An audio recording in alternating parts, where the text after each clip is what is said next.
Chapter 18 of the Hand of Fu Manchu. This recording is in the public domain. The Hand of Fu Manchu by Saxe Rohmer. Chapter 18. Queen of Hearts. "Sir Baldwin Frazer," said Fu Manchu, interrupting a wild outburst from the former, "your refusal is dictated by insufficient knowledge of your surroundings. You found yourself in a place strange to you, a place to which no clue can lead your friends, in the absolute power of a man, myself, who knows no law other than his own, and that of those associated with him. Virtually, Sir Baldwin, you stand in China, and in China we know how to exact obedience. You will not refuse, for Dr. Petrie will tell you something of my wire jackets and my files." I saw Sir Baldwin Frazer blanch. He could not know what I knew of the significance of those words, my wire jackets, my files, but perhaps something of my own horror communicated itself to him. "You will not refuse," continued Fu Manchu softly. "My only fear for you is that the operation may prove unsuccessful. In that event, not even my own great clemency could save you, for by virtue of your failure I should be powerless to intervene." He paused for some moments, staring directly at the surgeon. "There are those within the sound of my voice," he added sibilantly, "who would flay you alive in the lamentable event of your failure, who would cast your flayed body," he paused, waving one quivering fist above his head, "to the Lats! To the Lats!" Sir Baldwin's forehead was bathed in perspiration now. It was an incredible and gruesome situation, a nightmare become reality. But whatever my own case, I could see that Sir Baldwin Frazer was convinced. I could see that his consent would no longer be withheld. "You, my dear friend," said Fu Manchu, turning to me and resuming his studied and painful composure of manner, "will also consent." Within my heart of hearts I could not doubt him.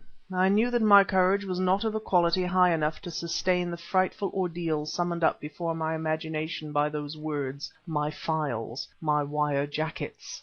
"In the event, however, of any little obstinacy," he added, "another will plead with you." A chill like that of death descended upon me, as for a second time Zarmi clapped her hands, pulled the curtain aside, and Karamaneh was thrust into the room. There comes a blank in my recollections. Long after Karamaneh had been plucked out again by the two muscular brown hands which clutched her shoulders from the darkness beyond the doorway, I seemed to see her standing there, in her close-fitting traveling dress. Her hair was unbound, dishevelled, her lovely face pale to the lips, and her eyes, her glorious, terror-bright eyes, looked fully into mine. Not a word did she utter, and I was stricken dumb as one who has plucked the flower of silence. Only those wondrous eyes seemed to look into my soul, searing, consuming me. Fu Manchu had been speaking for some time ere my brain began again to record his words.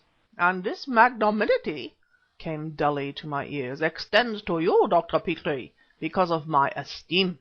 I have little cause to love Karamaneh," his voice quivered furiously, "but she can yet be of use to me, and I would not harm a hair of her beautiful head, except in the event of your obstinacy.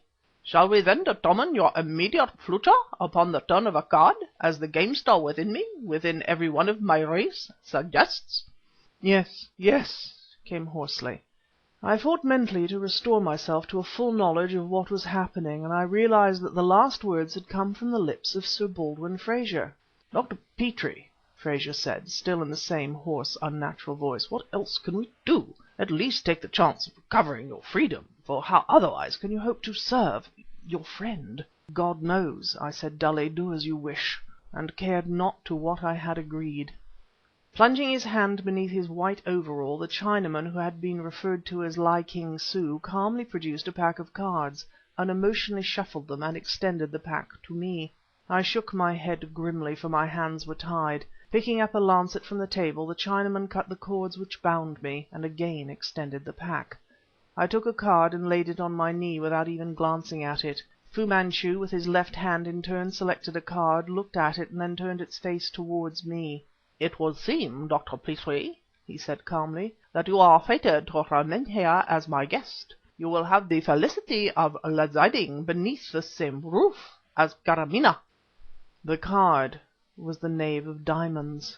Conscious of a sudden excitement, I snatched up the card from my knee. It was the Queen of Hearts! For a moment I tasted exultation, then I tossed it upon the floor. I was not fool enough to suppose that the Chinese doctor would pay his debt of honor and release me. "Your star above mine," said Fu Manchu, his calm unruffled. "I place myself in your hands, Sir Baldwin." Assisted by his unemotional compatriot, Fu Manchu discarded the yellow robe, revealing himself in a white singlet in all his gaunt ugliness, and extended his frame upon the operating table. Li King Su ignited the large lamp over the head of the table, and from his case took out a tripine. "Other points for your guidance from my own considerable store of experience are written out clearly in the notebook which lies upon the table." His voice now was toneless, emotionless, as though his part in the critical operation about to be performed were that of a spectator. No trace of nervousness, of fear, could I discern. His pulse was practically normal. How I shuddered as I touched his yellow skin! How my very soul rose up in revolt! "There is the bullet. Quick! Steady, Petrie!" Sir Baldwin Frazer, keen, cool, deft, was metamorphosed, was the enthusiastic, brilliant surgeon whom I knew and revered, and another than the nerveless captive who, but a few moments ago, had stared panic-stricken at Dr. Fu Manchu. Although I had met him once or twice professionally, I had never hitherto seen him operate, and his method was little short of miraculous. It was stimulating, inspiring.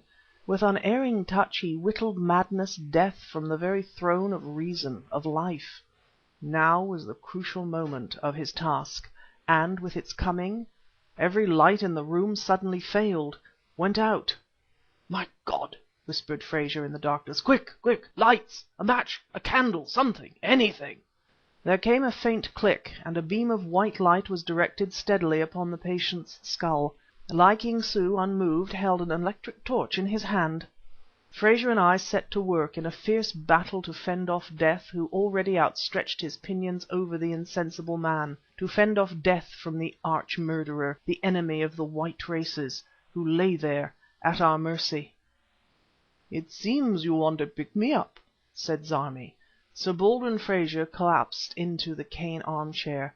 Only a matting curtain separated us from the room wherein he had successfully performed perhaps the most wonderful operation of his career.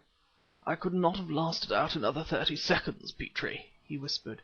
"The events which led up to it had exhausted my nerves, and I had no reserve to call upon. If that last—" He broke off, the sentence uncompleted, and eagerly seized the tumbler containing brandy and soda, which the beautiful, wicked-eyed Eurasian passed to him. She turned and prepared a drink for me, with the insolent insouciance which never deserted her. I emptied the tumbler at a draught.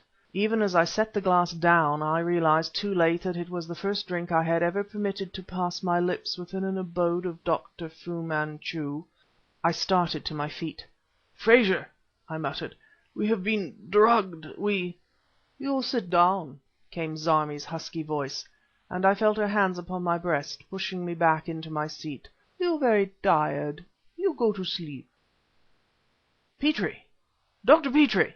The words broke in through the curtain of unconsciousness. I strove to arouse myself. I felt cold and wet. I opened my eyes, and the world seemed to be swimming dizzily about me. Then a hand grasped my arm roughly.